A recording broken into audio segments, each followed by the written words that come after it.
Hello students, welcome to global online. This is Ankita Sood. Paper one में आज हम research aptitude unit start करने वाले हैं, जो कि एक बहुत ही ज़्यादा इंपॉर्टेंट एंड स्कोरिंग यूनिट है।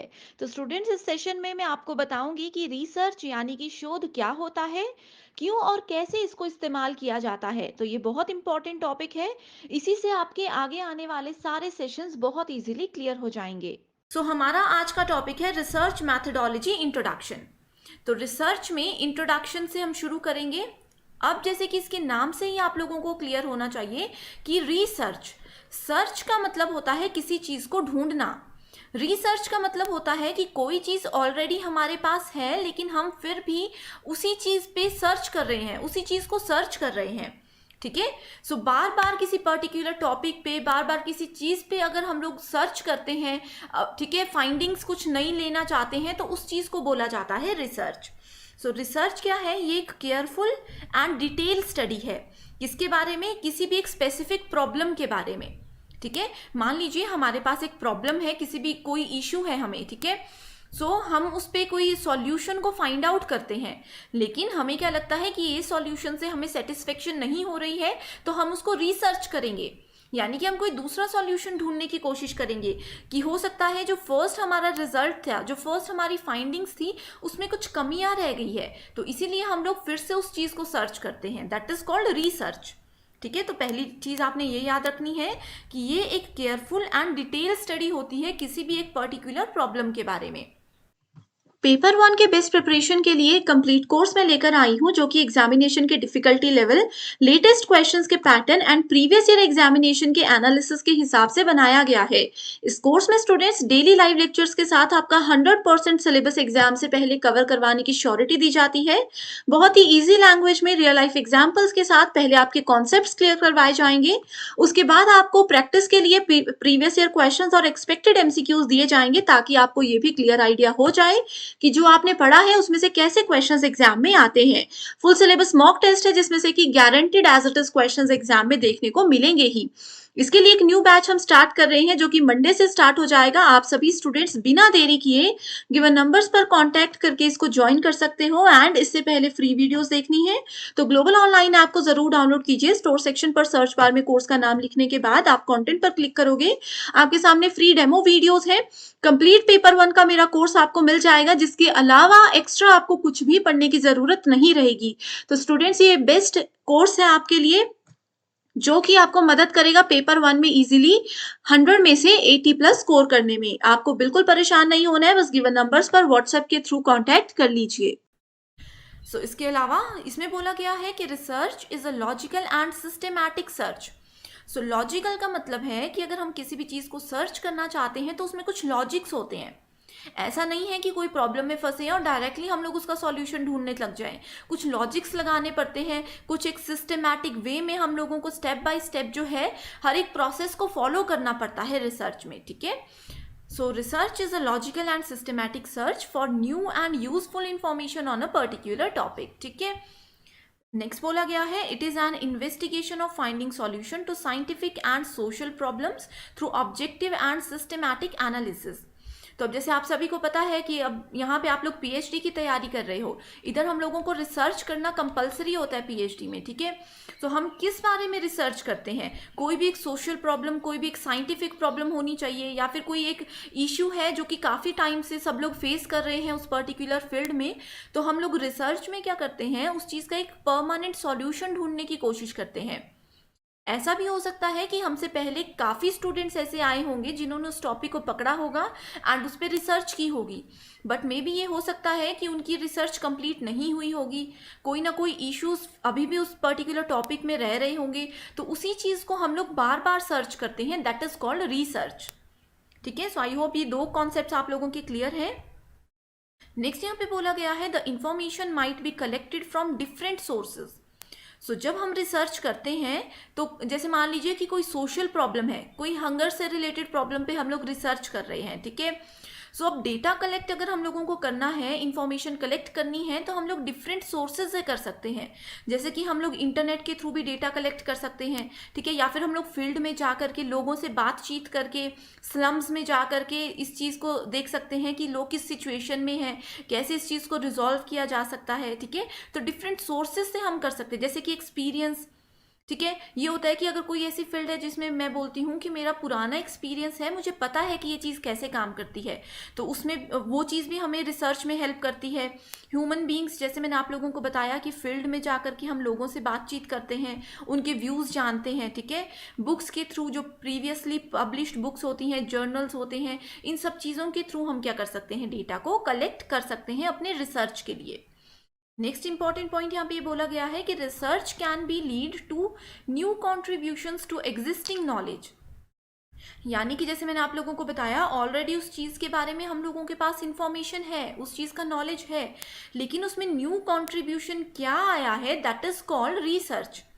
अब जैसे मान लीजिए हम लोगों ने देखना है कि इंडिया की पॉपुलेशन कितनी है, तो ये डेटा हम लोगों के पास ऑलरेडी है कि 2020 में इंडिया की पॉपुलेशन इतनी थी, कोविड-19 की वजह से इतने लोगों की मौत हो गई है। लेकिन अगर हमें इस चीज़ को बोलेंगे हम एग्जिस्टिंग नॉलेज, ठीक है, तो इसमें न्यू कंट्रीब्यूशन क्या होगा कि अभी कितने लोगों की मौत हो गई थी और नए कितने जन्म हुए हैं, वो सब चीज़ें रिसर्च आती है, ये नया कंट्रीब्यूशन होता है, ठीक है। सो नेक्स्ट अगर हम लोग बात करें, सो इधर एक प्रोसेस बताया गया है रिसर्च का, ठीक है। तो यहाँ पे पहला स्टेप में बोला गया है start thinking of a problem. तो अब सबसे पहले हम लोगों को पता होना चाहिए कि हम लोग किस बारे में रिसर्च करना चाहते हैं। एक प्रॉब्लम हमारे दिमाग में होनी चाहिए। अब जैसे आप लोग मान लीजिए सोशल वर्क में पीएचडी करते हो, ठीक है, या फिर कंप्यूटर साइंस में पीएचडी करते हो, तो आप लोगों के सामने पहले ही सबसे पहले कोई प्रॉब्लम होनी चाहिए।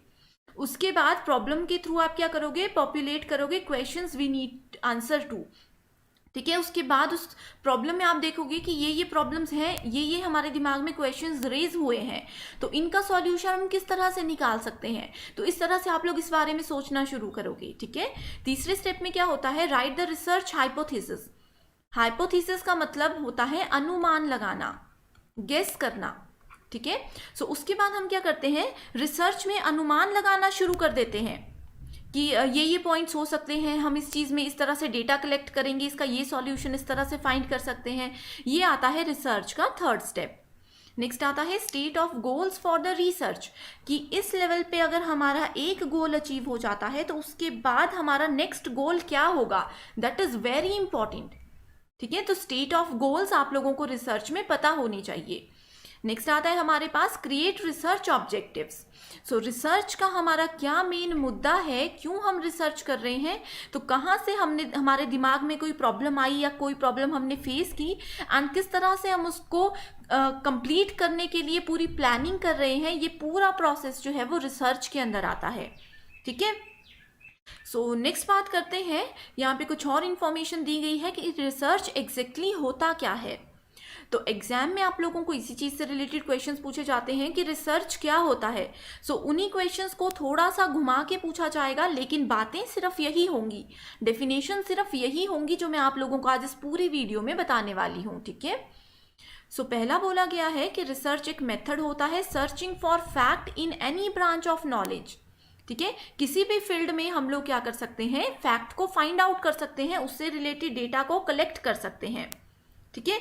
नेक्स्ट आता है हमारे पास it represents an attitude of inquiry, ठीक है, यानी कि हमारे में एक एटीट्यूड होना चाहिए कि हम इंक्वायरी कर रहे हैं, किस टॉपिक पे कर रहे हैं, किस तरह से हम लोग चीज़ों को जो है मैनेज करेंगे, ये एक एटीट्यूड होना चाहिए कि हम लोग फील्ड में जाकर के भी डेटा को कलेक्ट कर सकते हैं, ठीक है। अगर ये एटीट्यूड आप लोगों में नहीं होगा तो रिसर्च आप लोगों के लिए बहुत डिफिकल्ट हो सकती है।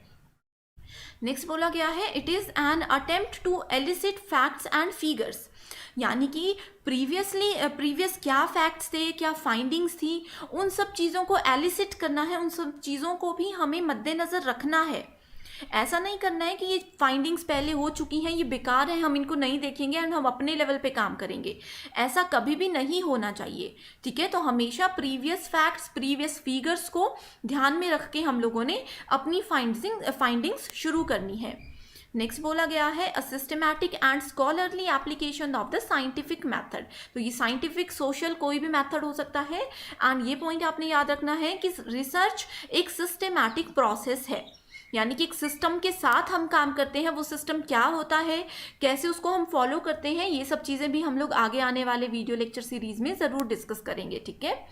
नेक्स्ट है ये एक स्टेट ऑफ माइंड है, that means it requires the involvement of entire mind, यानी कि पूरे माइंड में हमें अपने माइंड को एक्टिव रखना पड़ेगा पूरी रिसर्च के थ्रू, कि ऐसा ना हो कि हमारा कोई पॉइंट मिस हो जाए। कभी हमें कोई आइडिया आता है, कब हम उस आइडिया को इम्प्लीमेंट करेंगे, ऐसा ना हो कि कोई आइडिया हमें आज आया, 3 दिन बाद हम इसको इम्प्लीमेंट करने की सोचते हैं, लेकिन 3 दिन में हम भूल जाते हैं कि वो आइडिया क्या था। तो इसीलिए यहाँ पे बोला गया है कि it is a state of mind. Next बोला गया है it acquirement of knowledge is continuous process in human life, ठीक है। सो एक कॉन्टिन्यूस प्रोसेस है कि हम लोग नॉलेज जो है जनरेट करते रहते हैं। Research is never ending and ever enlarging systematic process. तो ये है रिसर्च की कुछ बेसिक इंट्रोडक्शन। सो मीनिंग की अगर हम लोग बात करें रिसर्च में, तो यहाँ पे बोला गया है अगेन कि एक सिस्टमैटिक प्रोसेस है एंड ये एक ऑर्गेनाइज्ड प्रोसेस है। सिस्टमैटिक यही है कि एक सेट ऑफ प्रोसीजर है, एक सेट ऑफ प्रोसेस है जिसको हमें फॉलो करना ही है। एक सिस्टमैटिक, जैसे हम बोलते हैं ना कि कोई भी काम एक सिस्टमैटिक वे में करो तो हमें अच्छे रिजल्ट्स मिलते हैं, वही चीज़ यहाँ पे बोली गई है।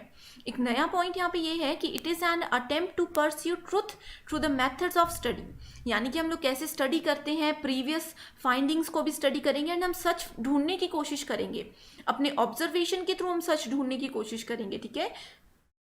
उसके बाद हम कंपेयर करेंगे प्रीवियस फाइंडिंग्स को अपनी फाइंडिंग्स के साथ, या फिर हम कंपेयर करेंगे, जैसे मैंने आप लोगों को हंगर से रिलेटेड क्राइसिस की बात की, तो हम कंपेयर करेंगे कि डिफरेंट स्टेट्स में या डिफरेंट सिटीज़ में इसका क्या इम्पैक्ट रहता है एंड कौन से टाइम पे ये लोग किस तरह का जो है इश्यूज फेस करते हैं। तो ये कंपेरिजन और एक्सपेरिमेंट जो है ये बहुत इंपॉर्टेंट है, ठीक है। सो जितना भी आप लोगों को ऑब्जर्वेशन है या प्रीवियस एक्सपीरियंस है वो आप लोगों को हमेशा रिसर्च में यूज करना ही चाहिए।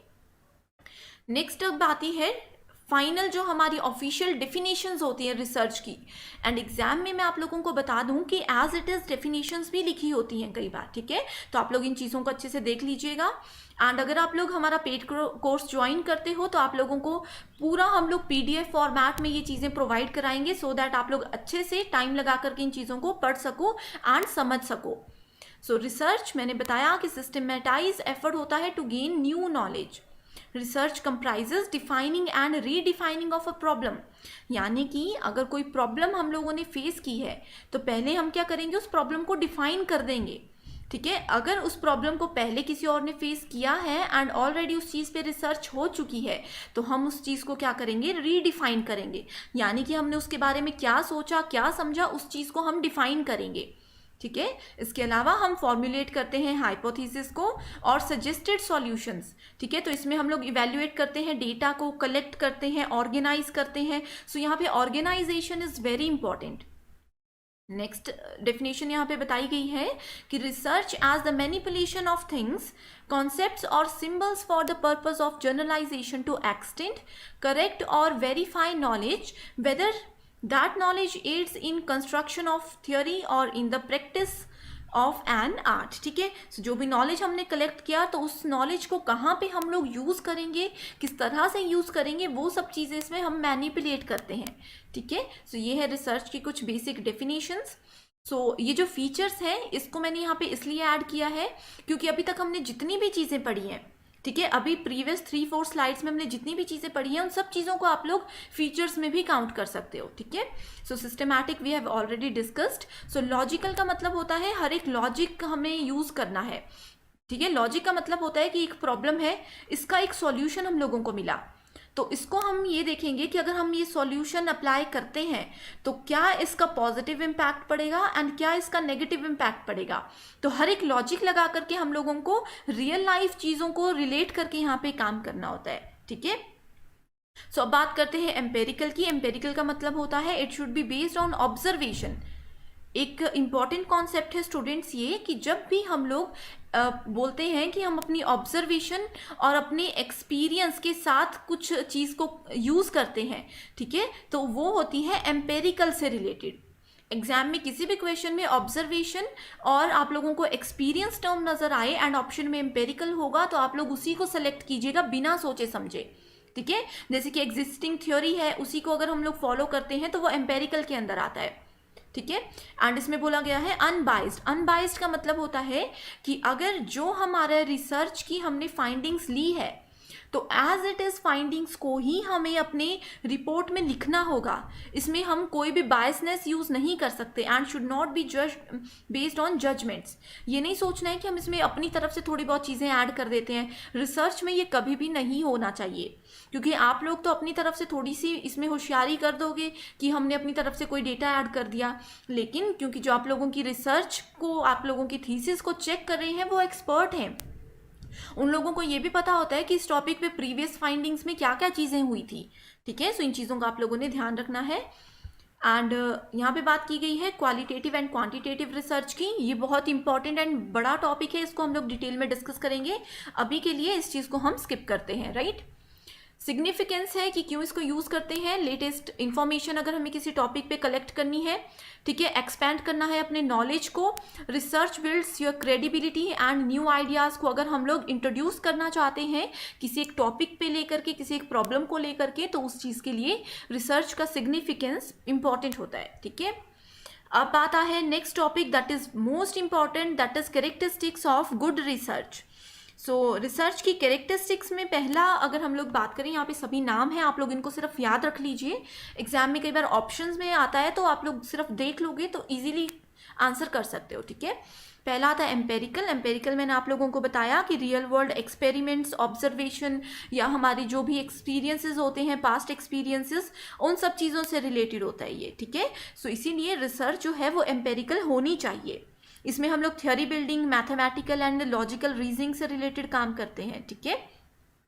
एंड जो थ्योरेटिकल कॉन्सेप्ट होता है किसी रिसर्च को लेकर के, उस चीज़ को यहाँ पे हम यूज़ नहीं करते हैं। नेक्स्ट आता है हमारे पास logical research. So logical research क्या होता है, मैंने आप लोगों को बता दिया कि लॉजिक्स हमने यूज़ करने हैं कि एक सॉल्यूशन मिल गया, इसका पॉजिटिव इम्पैक्ट क्या होगा, इसका नेगेटिव इम्पैक्ट क्या होगा, ठीक है। यानी कि जो लॉजिकल होता है ये हमेशा डिसीजन मेकिंग से रिलेटेड चीज़ होती है। जहाँ पे भी टर्म डिसीजन मेकिंग नज़र आए, लॉजिकल रिसर्च को आप लोग करेक्ट आंसर सेलेक्ट कर सकते हो, ठीक है। इसमें हम लोग लॉजिक्स लगा के डेटा को कलेक्ट कर सकते हैं, सो दैट हम लोग क्या करें, न्यू क्वेश्चंस को, अपने न्यू सॉल्यूशंस को ढूंढ सकते हैं, ठीक है। नेक्स्ट आता है साइक्लिकल। सो साइक्लिकल प्रोसेस है, ये कॉन्टिन्यूस साइकिल होता है। यानी कि रिसर्च में हमने पहले पहला फेज किया, दूसरा किया, तीसरा किया, चौथा किया एंड पांचवा किया, ठीक है। तो ये प्रोसेस पूरा इसी फ्लो में काम करेगा। एक सॉल्यूशन मिलेगा, दूसरा प्रॉब्लम आ जाएगा, दूसरा प्रॉब्लम सॉल्व होगा, तीसरा प्रॉब्लम आ जाएगा। तो ये एक साइक्लिक प्रोसेस होता है, ठीक है। सो इसमें क्या होता है, it starts with problem and and with another problem. मैंने आप लोगों को बताया कि एक प्रॉब्लम से शुरू होंगे, उसका सॉल्यूशन मिलेगा, तब को दूसरा प्रॉब्लम आप लोगों के सामने आ जाएगा, ठीक है। नेक्स्ट आता है हमारे पास, जैसे साइक्लिक के स्टेजेस होते हैं डिफरेंट, ठीक है, उनको भी हम डिटेल में डिस्कस करेंगे। नेक्स्ट आता है एनालिटिकल, कि किस तरह से हम लोग एनालाइज करेंगे कि क्या हमारा डेटा अभी है, क्या आने वाला डेटा है, ठीक है, किस तरह से हम लोग उसको सॉल्यूशन उस चीज़ का प्रोवाइड कराते हैं। नेक्स्ट आता है critical research. So critical thinking, यानी कि जो हमारा कोर एकेडमिक स्किल होती है अंडर ग्रेजुएशन पे या फिर पोस्ट ग्रेजुएशन टाइम पे, जो हम लोगों के दिमाग में बेसिक क्वेश्चंस आते हैं, उन सब चीज़ों को भी हमने याद करना है कि ये क्वेश्चन उस टाइम पे भी था एंड ये क्वेश्चन यहाँ पे किस तरह से हमारे सामने आया है एंड कैसे हम इस चीज़ को फाइंड आउट करेंगे। So critical research is a loosely defined genre of social inquiry whose central theme involves the problematisation of the knowledge. Next आता है मैथडोलॉजिकल। सो इस प्रोसीजर में क्या होता है, it is a way in which the researcher arrange, develop, जहाँ पे भी आप लोगों को टर्म मिलती है ना, arrange, develop, modify any technique, ठीक है। तो वो प्रीवियस रिजल्ट पे भी हो सकती है या अपनी अभी फाइंडिंग्स पे भी हो सकती है, वो सब आता है मैथडोलॉजिकल के अंदर, ठीक है। सो ये भी एक सिस्टमैटिक मेथड होता है। नेक्स्ट आता है रेप्लिकेबल। सो रेप्लिकेबल का मतलब होता है कि replicable keeps researchers honest and can give readers confidence in research. इसके अलावा researchers are agreeing to replicate, जो कि बहुत इंपॉर्टेंट कॉन्सेप्ट होता है, ठीक है। नेक्स्ट आता है feasible. So feasible research questions can be answered. The feasibility of research questions focus on objective aspects of the immediate empirical and clinical environment. And last आता है हमारे पास एथिकल। सो एथिकल जो होता है बहुत इंपॉर्टेंट होता है, इसमें नंबर ऑफ रीजंस आते हैं, एक ही क्वेश्चन के बहुत सारे रीजंस हमारे पास है। अब हमें ये देखना है कि हम लोग किस तरह से एंड कौन से रीजन को अटेम्प्ट करेंगे। इसमें डेटा गैदरिंग होता है, वॉलेंटरी पार्टिसिपेशन होती है एथिक्स के थ्रू, ठीक है। एथिक्स का हिंदी में मतलब होता है नैतिक, ठीक है। जो नैतिकता होती है ना, बेसिक नैतिकताएं, वो आती है यहाँ पे। जैसे कि रिपोर्टिंग, प्लेगरिज्म नहीं होना चाहिए। प्लेगरिज्म का मतलब क्या होता है? प्लेगरिज्म का मतलब होता है डुप्लीकेसी नहीं होनी चाहिए। तो ये रिसर्च एथिक्स एक सेपरेट टॉपिक है, ठीक है। यानी कि कौन कौन सी नैतिकताएं हैं, कौन कौन से बेसिक रूल्स हैं जो कि रिसर्च में हमें ध्यान में रखने चाहिए। नेक्स्ट आता है रेलेवेंट। सो रेलेवेंट होना चाहिए, यानी कि जिस टॉपिक पे हम लोग रिसर्च करना हमने स्टार्ट किया है, हम लोग अपने टॉपिक से भटके ना, हमेशा उस पर्टिकुलर पॉइंट को ध्यान में रखें, ठीक है। तो ये है रिसर्च के कुछ इंपॉर्टेंट कैरेक्टरिस्टिक्स। तो स्टूडेंट्स आज के लिए सिर्फ इतना ही। आई होप ये पूरा कॉन्सेप्ट आप लोगों को बिल्कुल क्लियर है। एंड इसके अलावा अगर आप लोगों को कोई डाउट है, किसी और टॉपिक को ज़्यादा डिटेल में जानना चाहते हो, तो आप लोग कमेंट करके हमें बता सकते हो। हमारी टीम डेफिनेटली आपकी हेल्प करेगी। So thank you so much for watching this video and all the best.